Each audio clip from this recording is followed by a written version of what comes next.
بسم اللہ الرحمن الرحیم۔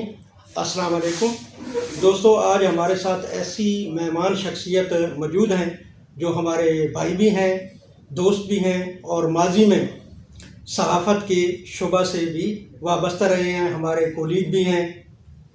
یقیناً یہ منفرد اور ٹیلنٹڈ نوجوان شخصیت چھچ اور ضلع اٹک کے سیاسی، سماجی، علمی، ادبی اور صحافتی حلقوں میں کسی تعارف کے محتاج نہیں ہے۔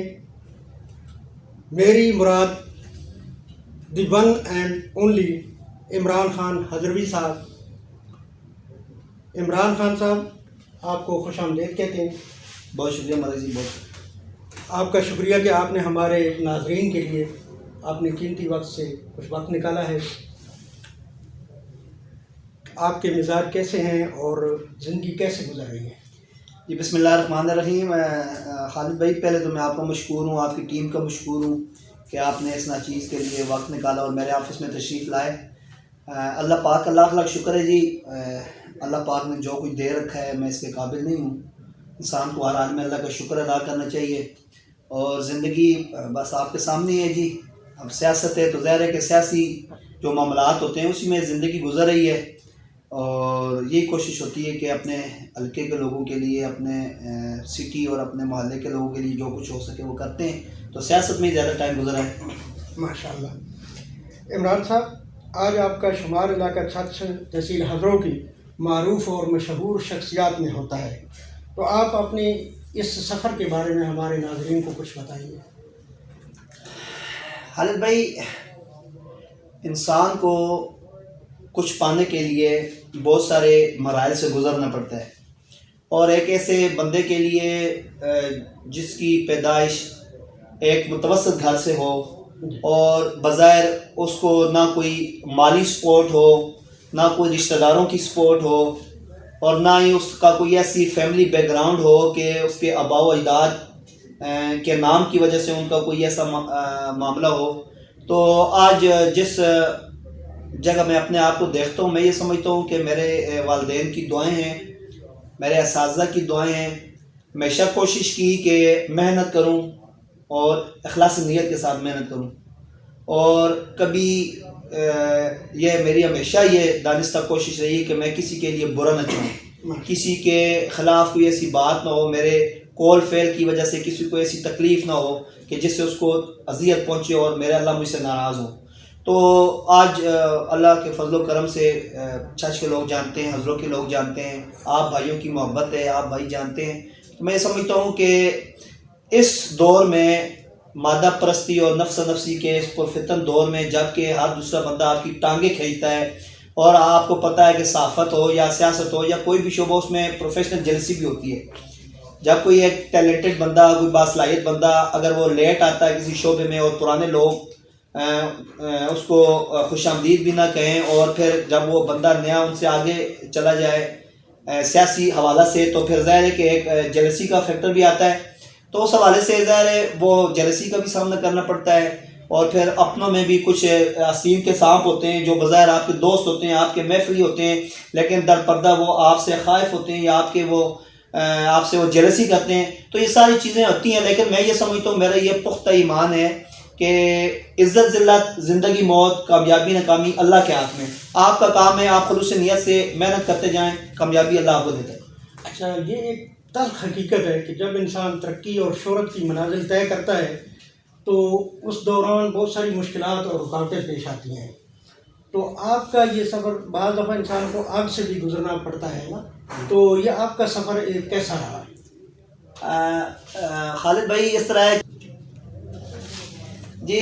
خالد بھائی، بات یہ ہے، بہت پیارا سوال ہے آپ کا۔ دیکھیں، پروفیشنل لائف آپ کی تب شروع ہوتی ہے جب آپ تعلیم سے فراغت حاصل کرتے ہیں۔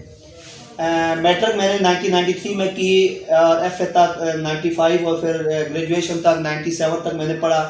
اس کے بعد پھر میری پروفیشنل لائف شروع ہو گئی۔ 1 سال میں نے ٹیچنگ کی، یہاں پرائیویٹ ایک ادارہ تھا مسلم ماڈل سکول۔ اس کے بعد پھر اگلے سال میں نے جو ہے وہ اپنا شاہین ماڈل سکول کے نام سے اپنا ایک سکول سٹارٹ کیا عدلزئی میں۔ اس کے بعد پھر دوسرا سکول 1 سال بعد میں نے لکوڑی میں سٹارٹ کیا، تو وہ میری پروفیشنل لائف شروع ہو گئی۔ تو آپ یوں کہہ سکتے ہیں کہ جب وہ میں درس و تدریس کے ساتھ ساتھ، تو اس کے ساتھ ساتھ پھر میں جرنلزم میں بھی آ گیا. آپ کو یاد ہوگا کہ 2002-03 میں جرنلزم میں آ گیا. ساتھ ہی پھر کامرا PSC کامرا میں جاب بھی اختیار کر لی. تو ایٹ اے ٹائم درس و تدریس بھی، صحافت بھی، پھر منسٹری آف ڈیفینس کی جاب بھی. تو آپ یوں کہہ سکتے ہیں کہ جب سے میں بلوغت میں نے پائی اور جب سے میں نے کوئی تھوڑی سی عقل سے پائی، تو اس کے بعد پھر میں نے کام کیا. یہ نہیں کہ ہمارا گردی ہوئی. ساتھ کرکٹ کھیلتے تھے ظاہر، لیکن وہ پارٹ ٹائم ہوتا تھا. زیادہ فوکس میرا کام پہ ہی تھا، کیونکہ میرے والد صاحب خود کامرا میں جاب کرتے تھے اور میں کوئی زیادہ لگژری وغیرہ یا زیادہ میں چیزیں افورڈ بھی نہیں کر سکتا تھا. متوسط گھرانہ تھا ہمارا. آج دو کہ ہمارے دادا اور ہمارے والدین کا جو والد کا نام ہے وہ حضرت کے خوانین میں آتا ہے، اور ظاہر ان کی اپنی زمینیں جائیدادیں بھی تھی، لیکن ساتھ ساتھ وہ بیچتے رہے. تو یہ ہے کہ میں نے کوئی ایسی پرآسائش زندگی نہیں گزاری، یا اس طرح میں نے کوئی عیاشی کی زندگی نہیں گزاری. سیلف میڈ بندہ ہوں.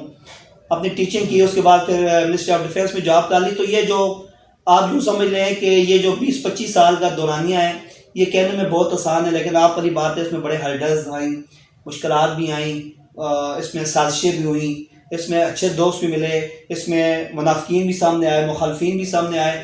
تو یہ سب چیزیں ہر بندے کے ساتھ لگی رہتی ہیں. دیکھیں جب آپ کسی منزل کی طرف، ریس کی طرف جاتے ہیں تو راستے میں ہرڈلز آتی ہیں. جب آپ سیڑھیاں ایک سیڑھی سے دوسری سیڑھی منزل پہ جاتے ہیں تو ظاہر ہے جب ہر آنے والی سیڑھی جو اونچی ہوتی ہے تو آپ کو اس کے لیے تگ کرنی پڑتی ہے. تو ظاہر ہے کہ اس معاشرے میں جگہ بنانے کے لیے، اور خاص طور پر صحافت میں اور سیاست میں، یہ بڑا مشکل کام ہے. لیکن میں اللہ کا شکر ادا کرتا ہوں کہ آپ جیسے دوستوں کی محبت تھی اور آپ لوگوں نے مجھے سیاست اور صحافت کو اکوموڈیٹ کیا، آپ نے مجھے برداشت کیا. آج میں اللہ کا شکر ادا کرتا ہوں. میں سمجھتا ہوں کہ جو کچھ مجھے آج اللہ نے دیا ہے میں اس کا قابل نہیں تھا. اچھا، آپ صحافی بھی ہیں، صحافت کے شعبہ سے وابستہ رہے ہیں، سپورٹس مین بھی ہیں، اور ادب سے بھی تعلق ہے. تو اب سیاست کے میدان میں بھی آپ کا ایک نام آ گیا ہے بہت. تو اس بارے میں آپ اپنا کیا کہیں، کون سا شعبہ آپ نے بہتر پایا اور کون سا زیادہ آپ کو پسند ہے؟ دیکھیے جہاں تک بہتر کی بات ہے تو شعبہ کوئی اچھا یا برا نہیں ہوتا. اس سے جو منسلک لوگ ہوتے ہیں وہ اچھے برے ہوتے ہیں، یا وہ اس کو اچھا یا برا بنا دیتے ہیں. کوئی بھی شعبہ دیکھ لیں وہ ایک عبادت ہے. مسلمان کوئی بھی کام کرتا ہے وہ اگر اللہ کی رضا کی نہیں کرتا ہے وہ اس کی عبادت ہے. صحافت وہ بھی ایک اچھا پروفیشن ہے. اس میں یہ سمجھتا ہوں کہ اگر شہرت کی بات کی جائے یا علاقے میں نام پیدا کرنے کی بات کی جائے تو مجھے صحافت میں نام ملا. جو لوگ مجھے آج جانتے ہیں، سیاست سے آنے سے پہلے بھی مجھے لوگ جانتے تھے، سیاست میں آنے کے بعد پھر سیاسی لوگ زیادہ جاننے لگ پڑے. میں یہ سمجھتا ہوں صحافت میں مجھے جو ہے وہ شہرت ملی اور میں نے ایک نام بنایا. پھر سوشل ورک بھی تھا. چھچ محافظ کمیٹی کا قیام آج سے تقریباً 8-9 سال پہلے ماضی وجود آیا، تو وہ ایک سوشل سیکٹر تھا. میں یہ سمجھتا ہوں کہ اللہ نے ہم سے وہ بہت بڑا کام لیا، اور الحمدللہ آج بھی ہم تمام مذہبی سیاسی جماعتوں کے، آپ کو پتہ ہے، قائدین اور جو سینئر عہدیداران ہیں وہ ہمارے ساتھ کام کر رہے ہیں. اور میں سمجھتا ہوں کہ اللہ ان کو جزائے خیر دے، فی سبیل اللہ کام کر رہے ہیں. اور جو بھی آپ کو پتہ ہے خواجہ سراؤں کا پروگرام ہو، یا منشیات فروشی ہو، یا جسم فروشی ہو، یا باقی جو ایولز ہیں معاشرے کی، اس کے خلاف الحمدللہ ہم اپنی مدد آپ کے تحت کام کر رہے ہیں. تو میں خراج تحسین پیش کرتا ہوں بھائیوں کو بھی جو چھچ محافظ کمیٹی کا حصہ ہیں تھرو آؤٹ. اور اس کے بعد پھر باقی معاملات بھی تھے. اب سیاست ہے، علم و ادب کی آپ نے بات کی تو الحمدللہ 5 کو تو آپ کو پتہ ہے میری مارکیٹ میں آ گئی. اب تو سیاست کی وجہ سے مصروفیات ہیں، اس کی وجہ سے وہ اس طرف زیادہ ٹائم نہیں دے پا رہا. لیکن یہ ہے کہ انشاءاللہ جو بھی ٹائم ہوتا ہے وہ کوشش کرتا ہوں قیمتی بناؤں. کچھ عرصے سے فارغ ہوں، اور مجھے دوست بھی کہتے ہیں کہ آپ فارغ بیٹھے رہتے ہیں، اقتدار بھی ہے آپ کے پاس، عہدے بھی ہیں. اور اب تو خیر ہمارا ڈسٹرکٹ پریزیڈنٹ اور باقی جو ہمارے عہدے ہیں وہ ڈسٹرکٹ کی باڈی کے ختم ہو گئے ہیں. ویری سون انشاءاللہ وہ دوبارہ بھی بحال ہو جائیں گے یا نئے لوگوں کو سامنے لایا جائے گا.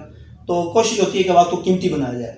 تو الحمدللہ اس حوالے سے ساری پروفیشن اچھے ہیں. لیکن اگر تینوں چاروں میں سے اگر مجھے جو سکون ملتا ہے وہ سوشل ورک میں ملتا ہے، کہ کسی کی خدمت کر سکوں یا برائی کے خلاف ہم کوئی کام کر سکیں. ماشاء اللہ. اچھا، 2015-16 میں آپ نے پاکستان تحریک انصاف کو جوائن کیا. اور بھی بڑی سیاسی پارٹیاں تھیں، مسلم لیگ نواز بھی تھی، پیپلز پارٹی بھی تھی. تو آپ نے یہ کیوں جوائن کی، اس کی کیا وجہ؟ دیکھیں خالد بھائی، یہ پہلے بھی میں کافی دفعہ اس کا کہہ چکا ہوں کہ آپ کو پتہ ہے کہ منسٹری آف ڈیفینس میں 2015-16 میں جب مجھے کمپلسری ریٹائرمنٹ لینا پڑی ممتاز قادری شہید کے ایشو پہ، تو پھر ظاہر ہے کہ میرے پاس ظاہر ہے کہ میں نے کچھ کام کرنا تھا. میری ایج بھی وہ تھی کہ میں دوبارہ کسی جگہ بھرتی بھی نہیں ہو سکتا تھا. تو پھر میں نے سوچ و بچار کے بعد دوستوں سے مشاورت کی، یا تو میں جرنلزم میں آتا یا پھر میں سیاست میں میں قدم رکھتا. تو پھر مشاورت کے بعد جو میں نے سوچا تو وہ میرے پاس جو مختلف آپشن تھے اس میں JUI بھی تھی، اور اس میں نواز مسلم لیگ نون تھے. اس وقت مسلم لیگ نون کا بڑا ایک گڑھ سمجھا جاتا تھا, اور ظاہر ہے کہ کرنل شجاع جو ہے وہ جہانگیر خانزادہ MPA بھی تھے, اور پھر شیخ آفتاب صاحب بھی MNA تھے, تو میرے پاس وہ بھی ایک اپرچونٹی تھی. لیکن میں بنیادی طور پر جو میری اپنی فطرت یا جبلت ہے, میں ایگریسونیس کا قائل ہوں, ایگریسو بندہ ہوں, ایگریشن کا. تو اس کے ساتھ پھر مجھے جو چیز سوٹ کرتی تھی وہ اپوزیشن سوٹ کرتی تھی. اور اگر میں نے مقامی لوگوں کو دیکھا تو پھر اس میں قاضی احمد اکبر خان جیسے ایک پڑھے لکھے انرجیٹک نظریاتی بندہ مجھے نظر آیا, جس کا مقصد جو ہے وہ ایک نظریاتی سوچ تھی. عمران خان کے ویژن کے ساتھ وہ آئے, حال دو کہ ان کے والد صاحب مرحوم قاضی خالد محمود صاحب جو کہ میجر گروپ کے ایک بہت سرکردہ شخصیت تھے, 2 دفعہ تحصیل کے وہ اٹک کے وہ ناظم بھی رہ چکے تھے, تو ان کی بھی جو اس طرف آئے تو پھر میں ان سے بھی متاثر تھا. پھر ملک امین اسلم صاحب اس وقت جو ہے ایک وہ پڑھی لکھی قیادت مجھے نظر آئے. تو یہ مقامی قیادت اور خان صاحب کا جو ایک میں یہ سمجھتا ہوں, آج بھی میں یہ سمجھتا ہوں, اگر کمپیریزن کیا جائے نواز شریف, زرداری اور اس میں خان صاحب میں, تو خان صاحب ان سے بہت بہتر ہے. تو یہ پیپلز پارٹی سے اور نون لیگ سے میں نے بہتر سمجھا اس کو, PTI کو اس سے میں آتی ہے. اچھا, آپ پاکستان تحریک انصاف کے 3 بار ضلعی ترجمان رہ چکے ہیں, تو کیا آپ اپنی کارکردگی سے مطمئن ہیں؟ دیکھیں خالد بھائی, مطمئن تو میں کبھی بھی کسی چیز سے نہیں ہوا, پرفیکشن تو کبھی بھی نہیں ہوتی, بہتری کی گنجائش ہر جگہ ہوتی ہے. تو میں نے کیسا کام کیا, کس حد تک میں نے اپنے اس عہدے سے یا ذمہ داری سے میں نے انصاف کیا, یہ تو PTI والے بتا سکتے ہیں, یا پھر میرے قائدین بتا سکتے ہیں, میرے ساتھی جو تنظیم کے وہ بتا سکتے ہیں. لیکن میں کبھی کبھی یہ فیل کرتا ہوں کہ شاید جو مجھے کما حقو, جو مجھے اس اہم عہدے کی جو پاسداری کرنی چاہیے تھی, وہ شاید میں نہیں کر سکا. یعنی اس میں انسان ہے, کبھی ٹویسٹ ہو جاتا ہے, کبھی لائکنگ ڈس لائکنگ کی وجہ سے کسی کو تھوڑی سی زیادہ تعریف ہو جائے, کسی پہ تھوڑی سی زیادہ تنقید ہو جائے. اکثر میں صاحب میں نے یہ کوشش کی کہ پارٹی کے ویژن کو ٹو کروں, اور بحیثیت جب میں تنظیم کے عہدیدار کی حیثیت سے بات کرتا تھا تو میرے نزدیک سب برابر تھے. لیکن جب میں ایز اے PTI کارکن بات کرتا تھا یا پرسنل کیپیسٹی میں بات کرتا تھا, تو میں کہنے والے کو کہتا تھا کہ یہ میری ذاتی رائے ہے. اس ذاتی رائے پہ میں پھر اپنا اظہار بھی کھل کے کیے کرتا تھا. تو میں یہ سمجھتا ہوں کہ ظاہر انسان ہے, مجھ سے لرزش بھی ہوئی ہوں گی, جس سے میں اللہ سے معافی مانگتا ہوں. اچھا, پارٹی میں آپ کا ماشاءاللہ بڑا عزت مقام ہے, اور جو آپ کو مقام ملا ہے اس کا کریڈٹ آپ اپنے علاوہ کسی کو دینا چاہیں گے, کس کا ہے اس میں؟ بڑا دلچسپ سوال خالد صاحب آپ کر رہے ہیں. دیکھیں, کامیابی کسی ایک وجہ سے نہیں ملتی, یا کسی ایک فیکٹر کی وجہ سے نہیں ہوتی. اس میں دیکھیں آپ کی, میں یہ سمجھتا ہوں کہ ایز اے مسلم یہ ہوتا ہے کہ اس میں ہمارے والدین کی دعائیں ہوتی ہیں, اس میں آپ کے دوستوں کی, آپ کے اچھے ساتھیوں کی ساتھ حمایت بھی ہوتی ہے, آپ کے قائدین یا آپ کے پارٹی رہنما ہوتے ہیں ان کا بھی بہت بڑا عمل دخل ہوتا ہے, اپنی محنت بھی ہوتی ہے, ٹیلنٹ بھی ہوتا ہے. تو یہ ساری چیزیں مل کے بنتی ہیں. لیکن میں یہ سمجھتا ہوں, میں پہلے بھی کئی دفعہ اس بات کا اظہار کر چکا ہوں, اور آج پھر کہنا چاہتا ہوں برملا, کہ آج PTI میں جو مجھے مقام ملا ہے یا اسپیس ملا ہے, اس میں جو کلیدی کردار ہے وہ قاضی احمد اکبر کا ہے, جو کہ میرے سیاسی امام ہیں, میرے بھائی ہیں, میرے محسن ہیں, اور ہمیشہ انہوں نے مجھے میری کیپیسٹی سے بڑھ کر مجھے عزت دی, اسپیس دیا. جو میری ایبلٹی تھی, جو میرا حق تھا, اس سے زیادہ انہوں نے مجھے دیا. تو میں انشاءاللہ ہمیشہ ان کو ممنون رہوں گا. اور میری جو سیاست ہے وہ خان صاحب, PTI اور قاضی احمد ہے, شروع بھی ادھر ہے اور اختتام بھی ادھر ہوگا. اچھا, گزشتہ دنوں اٹک میں وزیر اعظم پاکستان عمران خان صاحب آئے تھے, تو آپ کی بھی کیا ان سے ملاقات ہوئی تھی, اور کوئی ان کا دورہ جو ہے وہ ضلع اٹک کے لیے مفید رہا؟ دیکھیں جی, بہت مفید رہا. آپ کو یاد ہوگا کہ مدر اینڈ چائلڈ ہاسپٹل جو ہے وہ 200 بیڈ کا وہ بہت بڑا ایک پروجیکٹ تھا, کروڑوں روپے کا تھا. اس کی وجہ سے انہوں نے اوپننگ کرنی تھی. اور اس کے علاوہ جو ہے انہوں نے PTI کے جو ہماری تنظیم کے سینئر عہدیداران تھے یا جو اسٹیک ہولڈرز تھے وہ وہاں پر موجود تھے. تقریباً 32 لوگ ہم سب وہاں پر موجود تھے. میجر صاحب بھی تھے, اس میں کرنل انور صاحب تھے, یاور بخاری صاحب تھے, قاضی احمد اکبر خان صاحب اس کو میزبانی کے فرائض اور وہ ہوسٹ کر رہے تھے, اس کو زیر ڈسٹرکٹ پریزیڈنٹ تھے ہمارے. تو یہ میں سمجھتا ہوں کہ ایک خوشائن بات تھی, اور اس کا کریڈٹ میں سمجھتا ہوں کہ وزیر اعلیٰ صاحب اور ساتھ ہی ڈسٹرکٹ پریزیڈنٹ کو جاتا ہے کہ وزیر اعظم صاحب کی گفتگو مصروفیات میں سے انہوں نے ہمارے لیے گھنٹہ سوا نکالا. تو یہ ہمارے لیے بڑی اچھی اپرچونٹی تھی. اور آپ کو یہ جان کر خوشی ہوگی کہ وہاں پر ہمارے 6-7 لوگوں نے جو ہے وہ اپنے خیالات کا اظہار کیا. اس میں مجھے بھی ٹائم ملا, 5 منٹ میں نے بھی بات کی اس میں, اور خان صاحب سے دل کی باتیں کی. اور میں یہاں پر آن ایئر فخر محسوس کرتا ہوں کہ خان صاحب نے ہم سب کی باتوں کو بڑے تحمل سے, بردباری کے ساتھ سنا, اور جس پہ انہوں نے رسپانس دینا تھا اس نے رسپانس دیا، اور بڑی تلخ ہماری باتیں تھیں، مہنگائی کے حوالے سے بھی تھی، تنظیم سازی کے حوالے سے بھی تھی، کارکنوں کو عزت دینے کے حوالے سے بھی بات تھی، اور یہ ہماری جو بیوروکریسی ہے اس میں بھی بات تھی، کرپشن کے حوالے سے بھی بات تھی. اور جو میری وہاں پر ایک جو خاص بات تھی وہ میں نے یہی بات کی، کیونکہ میں پی ٹی آئی کا ہوں اور پی ٹی آئی سے مجھے محبت ہے، خان صاحب کے ویژن سے مجھے محبت ہے اور میں اس کی بہتری چاہتا ہوں.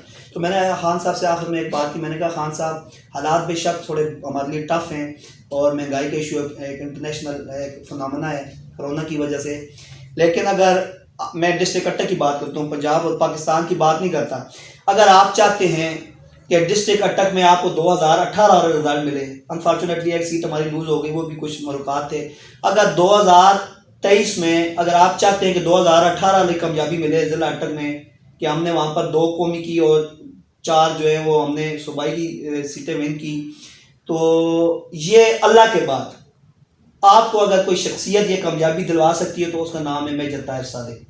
اگر میجر طاہر صادق اور پی ٹی آئی جس طرح 2018 میں اکٹھے تھے، اور اسی طرح 2023 میں بھی میجر صاحب کو آن بورڈ لیا جاتا ہے، ان کی مشاورت کے ساتھ فیصلے کی جاتے ہیں، اور قاضی احمد اکبر خان صاحب جو کہ ریئل فیس ہیں، قائی صاحب جو کہ ایک قسم کے یہاں پر پائنیئر ہیں اور بانی ہیں چھاش میں بھی، اور اٹک کے سینئر ترین پرانے جو نوٹیبلز لوگوں میں آتے ہیں، اگر ان کو ساتھ ملا کر اگر ایک مشاورت کے ساتھ کنسنسس کے ساتھ بلدیات میں بھی فیصلے کیے جائیں، ٹکٹوں کی تقسیم بھی کی جائے، تو میں یہ سمجھتا ہوں کہ وہ کامیابی اللہ ہم نے دے سکتے ہیں. لیکن اس کے لیے شرط یہ کہ میجر صاحب ہمارے ساتھ ہوں، تو میں یہ سمجھتا ہوں کہ وہاں پر 95% لوگوں نے اس سے ایگری کی اور کلیکٹنگ کی، اور خان صاحب نے اس چیز کو محسوس کیا اور بلکہ انہوں نے نوٹ بھی کی اس بات.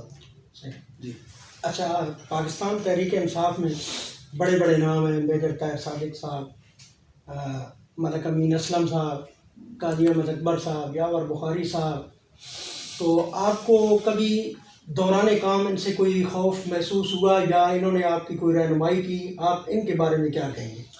جی میں ضرور یہ کہنا چاہوں گا کہ تقریباً میں 7 سال سے 6-7 سال ہو چکے ہیں پی ٹی آئی میں ہوں. مجھے آج دن تک کسی بھی لیڈر نے، چاہے وہ ملک امین اسلم صاحب ہوں، یاور بخاری صاحب ہوں، کرنل انور صاحب ہوں، ملک جمشید صاحب ہوں، اور تنوری صاحب ہوں، کوئی بھی ہوں، مجھے کبھی بھی انہوں نے فون کر کے نہیں کہا عمران آپ نے یہ بات غلط کی ہے، یا مجھے کبھی انہوں نے ڈانٹا نہیں، کبھی مجھے انہوں نے ڈسکریج نہیں کیا. جب بھی ملے بڑے پیار سے ملے ہیں. آج دو کہ میں کبھی میں میج صاحب کے حق میں بولتا ہوں، کبھی قائی صاحب کے حق میں بولتا ہوں، لیکن انہوں نے کبھی اس چیز کو، میں یہ سمجھتا ہوں کہ یہ بڑا پان ہے، اور ہمیشہ انہوں نے مجھے محبت دی، مجھے شفقت دی. یاور بخاری صاحب بڑے پولائٹ ہیں، بڑے ہمبل ہیں. اسی طرح کرنل انور صاحب کی اپنی ایک طبیعت ہے. ملک جمشید صاحب بہت نائس بندے ہیں، درویش صرف انسان ہیں. قائی صاحب تو ہے ہی بھائی. تو میں یہ سمجھتا ہوں کہ یہ ان کا بڑا پان ہے، انہوں نے ہمیشہ مجھے عزت دی، مجھے شفقت دی، تو میں ان کا ممنون ہوں، اور کبھی خوف نہیں آیا. ہمارے بھائی ہیں، ہمارے لیڈر بھی ہیں، ایٹ دا سیم ٹائم ہمارے بڑے بھائیوں جیسے ہیں. اچھا، سوشل میڈیا پر بھی آپ کے بڑے چرچے رہتے ہیں، آپ اپنے مد مقابل کو کوئی موقع نہیں جانے دیتے اس کو دبانے کا، تو یہ فن آپ نے کہاں سے سیکھا؟ قدرتی ہے، کوئی سیکھا ہے کیا ہے؟ اس پہ کہیں گے آپ؟ جی جہاں تک دبانے کی بات ہے، میں یہ کوشش کرتا ہوں کہ میرے ساتھ جو بندہ بیٹھا ہوا اس کی رسپیکٹ اسی طرح جس طرح میری رسپیکٹ ہے، میں چاہتا ہوں کہ وہ میری رسپیکٹ کرے. میں بھی کبھی اس بات کو نہیں بھولتا کہ میں بھی اس کی رسپیکٹ کروں. تو ہمیشہ جو میرے مد مقابل ہوتا ہے، چاہے کوئی بھی ہو، میں کوشش کرتا ہوں کہ حق سچ کی بات کروں، اپنے نظریے کی بات کروں. تو ظاہر ہے کہ جب آپ اپنے پارٹی کو ڈیفینڈ کرتے ہیں، اپنے قائدین کو ڈیفینڈ کرتے ہیں، اور آپ جب دوسروں کی آپ ویکنیسز بتاتے ہیں، تو اس میں انداز ہر بندے کا اپنا اپنا ہوتا ہے. تو اگر میرا انداز آپ کو اچھا لگتا ہے یا لوگوں کو اچھا لگتا ہے، یہ ان کی مہربانی ہے. تو اللہ کا کرم ہے کہ جب بھی کسی ٹاک شو میں بیٹھتے ہیں تو اچھے ہی رسپانس ملتا ہے، اور اس نیت سے بیٹھتے ہیں کہ اللہ پاک ہماری عزت رکھے، اور جو حق سچ کی بات ہو وہ ہم کہیں، وہ ہم کہتے ہیں. اور اگر اس میں سب سے جو میں سمجھتا ہوں ضروری بات یہ ہوتی ہے کہ اگر آپ کریکٹر وائز اگر آپ اسٹرانگ ہے، آپ نے کرپشن نہیں کی، 2 نمبری نہیں کی، تو اللہ آپ کی مدد کرتا ہے. بس یہی میرا ایڈوانٹیج ہے. اچھا، سیاست میں آپ کی اچیومنٹس کیا ہے؟ دیکھیں جی، جب میں سیاست میں آیا تو ود ان 3 منتھ مجھے قاضی احمد اکبر صاحب نے کہا جی کہ آپ کو ہم ڈسٹرکٹ کا سیکرٹری انفارمیشن بنا رہے ہیں. آپ کو پتہ ہے کہ بنیادی طور پر 3 عہدے ہوتے ہیں، یا آپ کا پریزیڈنٹ ہوتا ہے، یا جی ایس ہوتا ہے، جنرل سیکرٹری ہوتا ہے، یا پھر آپ کا سیکرٹری انفارمیشن ہوتا ہے جس کو اسپوکس مین بھی کہتے ہیں. تو بہت بڑا میرے لیے ایک چیلنج تھا. میں بہت گھبرایا. میں نے ان کو کہا جی میں نہیں کر سکتا. میں نے تو تحصیل جانڈ اور پنڈی گہوی میں تو دیکھی بھی نہیں تھی. ظاہر نام سنے تھے ہمارے ضلع کی تحصیلیں. تو انہوں نے کہا نہیں جی میں نے مشاورت کی ہے. قائی صاحب کہتے ہیں میں نے باقی لوگوں سے مشاورت کی ہے انکلوڈنگ یاور بخاری، صدار محمد علی، باقی لوگوں سے، تو انہوں نے یونانیمسلی آپ پہ اتفاق کیا ہے کہ یہ بندہ جرنلزم بھی کرتا رہا ہے، ویل اسپوکس پرسن ہے، بول سکتا ہے، اس کا مطلب لکھنے کا انداز بھی ٹھیک ہے.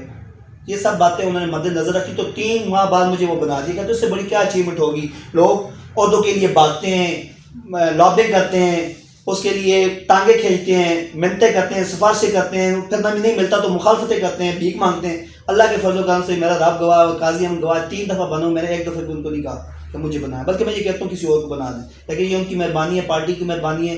تو اس کے علاوہ الحمدللہ اگر فنڈس کی بات کی جائے تو تقریباً 2 کروڑ کم و بیش روپے کے کام کروا چکا ہوں، جس میں قاضی احمد اکبر خان صاحب کے کثیر تعداد میں فنڈ مجھے ملے، تقریباً 1.5 کروڑ روپے کے پورے شہر کے لیے. میں اس کا کوآرڈینیٹر تھا.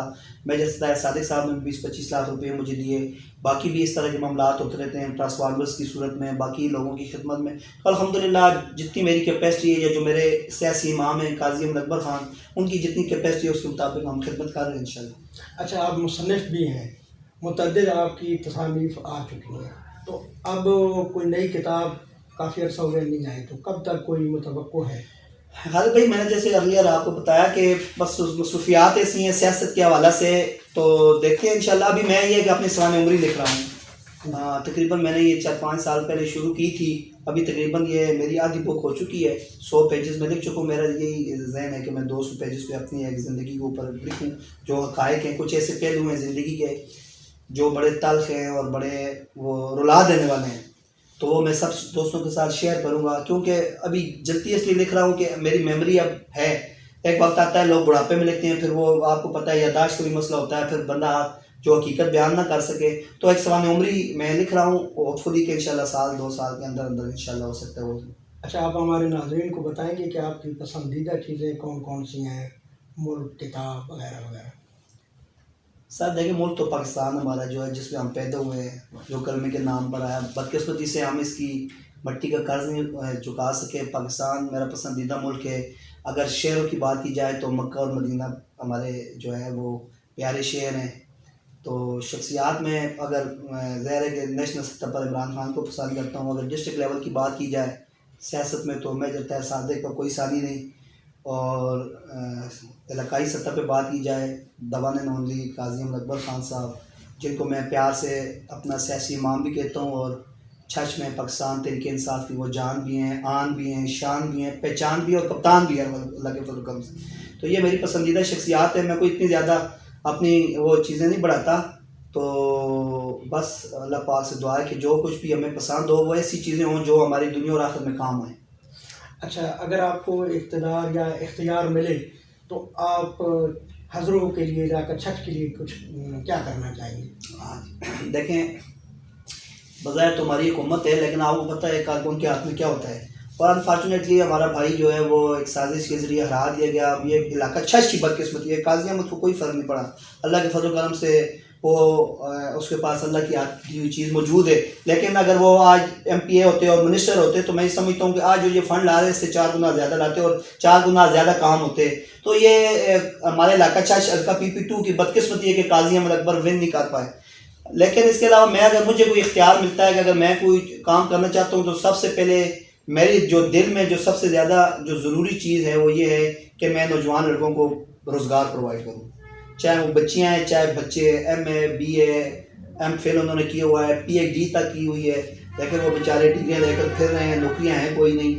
تو میرے اگر بس میں ہو تو میں ٹاپ پرائرٹی پہ روزگار ہے میرا. دوسری جو ہے میں یہ چاہوں گا کہ یہاں پر کوئی ٹیکنیکل انسٹیٹیوٹ بنے. دیکھیں میں کامرا میں جاب کرتا رہا ہوں. میں نے کل بھی ایک دوست سے بات کی. میں نے کہا ہمارے پاس تعلیم ہے لیکن ٹیکنیکل تعلیم کی طرف ہمارا کوئی رجحان نہیں. ٹیکنیکل یہاں پر ادارہ ہونا چاہیے تاکہ یہاں سے بچے اور بچیاں ٹیکنیکل تعلیم حاصل کریں، وہ بے روزگار نہیں ہوگی. ٹیکنیکل تعلیم کی مانگ ہمارے پاس ہر جگہ ہے، لیکن انفارچونیٹلی سمپل FA BA کر لیتے ہیں اور پھر ہم نیب کاسٹ کے لیے دھکے کھاتے ہیں. تو ٹیکنیکل تعلیم ہو، یہاں پر MA کی کلاسز لیکچرا ہونا چاہیے، عدالتوں کا قیام ہونا چاہیے. اور میں یہ سمجھتا ہوں کہ اس کے ساتھ ساتھ کچھ ایسے غلط چیزیں ڈیولپ ہو رہی ہیں بے حیائی کے حوالہ سے اور انکروچمنٹ کے حوالہ سے، اور اسی طرح بغیر نقش جات تعمیرات کے حوالہ سے، اکاؤنٹیبلٹی کے حوالہ سے مخلص نوجوان پڑھی لکھی ڈائنامک ویژنری قیادت سامنے لائی جائے. تو یہ بہت سارے مسائل ہیں. نکاسیاب کا مسئلہ، تو یہ ساری چیزیں لیکن یہ ایک دم نہیں ہوتی.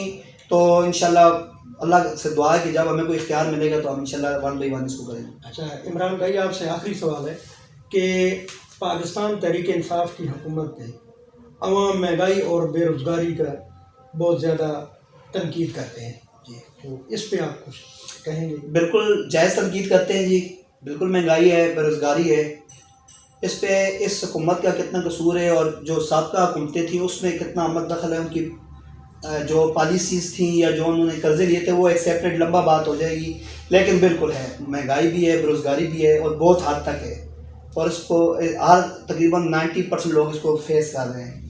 جب آپ بجلی کے اور سوئی گیس کے بلز دیکھتے ہیں تو آپ کا جو ہے ہوش اڑ جاتا ہے، اور ایک بندہ اگر 15,000 روپے مہینے کی کماتا ہے تو اگر بجلی اور سوئی گیس کا بل ہی اس سے چلا جائے اور باقی اس کو کھانے کا کیا گھاس کھائے گا، تو یہ مسائل ہیں، اور جتنا مجھے اور آپ کو احساس ہے اس سے کئی گنا زیادہ خان صاحب کو اس کا احساس ہے، اور انہوں نے بارہا کہا ہے کہ یہ ایک ایسا مسئلہ ہے کہ جو مجھے رات کو نیند نہیں آتی، اور یہ بہت بڑا چیلنج ہے، تاحال ہم اس چیلنج کو نمٹنے میں ابھی تک کامیاب نہیں ہوئے، لیکن میرا ایمان ہے اور میرا یقین ہے کہ انشاءاللہ آپ دیکھیں گے، میرے رب نے چاہا تو انشاءاللہ اس مسئلے سے بھی ہماری جان چھوٹے گی، مہنگائی سے بھی، اور بے روزگاری کی جہاں تک آپ نے بات کیا، آپ کو یاد ہو، آپ کو یہ خوشی ہوگی کہ اس دفعہ بھی 1.25 لاکھ نوکریاں پنجاب میں دی گئی ہیں، جس میں تقریباً 400 کے لگ بھگ جو ہے اس سے زیادہ جو ضلع اٹک میں آئی ہیں، کلاس 4 کی، نائب کاسٹ وغیرہ، مالی وغیرہ کی، یہ ایجوکیشن ڈپارٹمنٹ میں آئی ہے، اس کے بعد ہیلتھ میں بھی آئیں گی، تو آپ دیکھیں گے آج ساتھ نوکریاں بھی ملیں گی۔ بہت بہت شکریہ جی۔ جی بہت شکریہ، تھینک یو۔ ناظرین، آج کا یہ اسپیشل انٹرویو آپ کو کیسا لگا؟ اپنی قیمتی آراء سے ہمیں ضرور آگاہ کیجیے گا۔